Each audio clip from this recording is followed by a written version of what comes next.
Hürmetli vatandaşım, lüksemizden devamı kulak söyleyin. Biz başta Şinhuaşi'nin Tibet doğrusu tarqatkan xabarisi toxtaldık.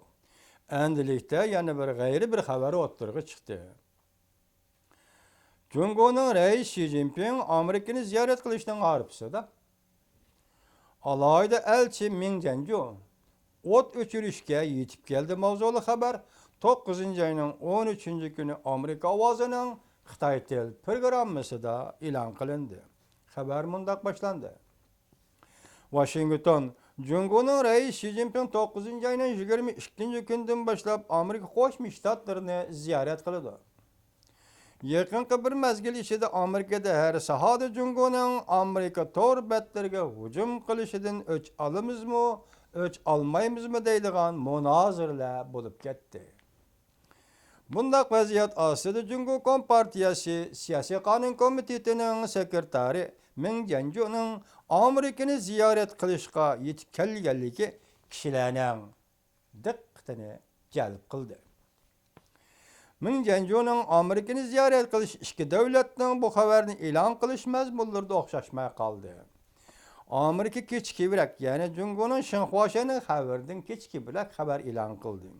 9-ayning 12-kuni Amerika Sharq vaqti tushdan keyin soat 5:07 o'tganda Oqsaroyning axborot kotibat ishxonasi qisqacha xabar qilib, qisqacha xabarda 9-ayning 9-kundan 12-kunigacha Amerika hukumatining yuqoridagi amaldorlari bilan Jungo Kompartiyasi Siyosiy qonun komitetining sekretari Ming Jianju Washingtonda bir qator uchrashishlarda bo'ladi deb ko'rsatdi. Ming Jianju Washingtonda bir qator uchrashishlarda bo'ladi deb ko'rsatdi.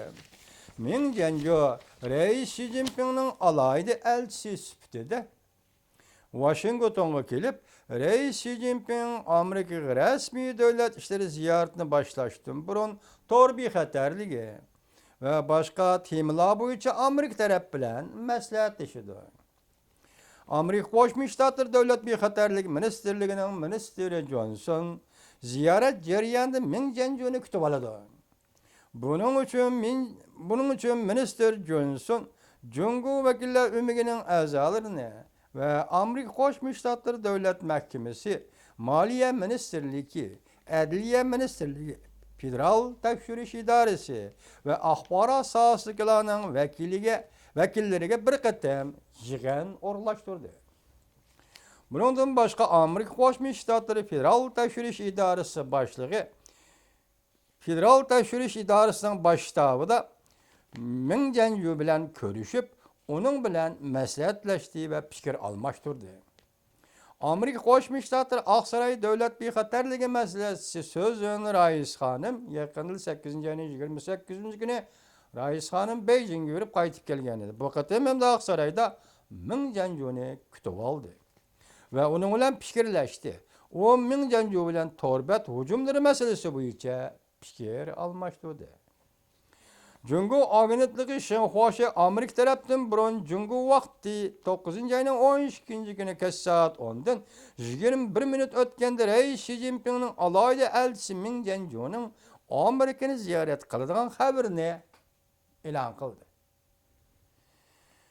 E'lon qilgan xabarda faqat torbat bexatarligi masalasini ta'kidlab, torbat jinoyatchilari qatorliq bexatarlik sohasida qonun ijro qilish masalasini gavdalantirib, Amerika taraf bilan o'rtaq tunishga kelganligini ko'rsatdi. Davomini keyingi leksiyamizda anglaysizlar vatandoshlar.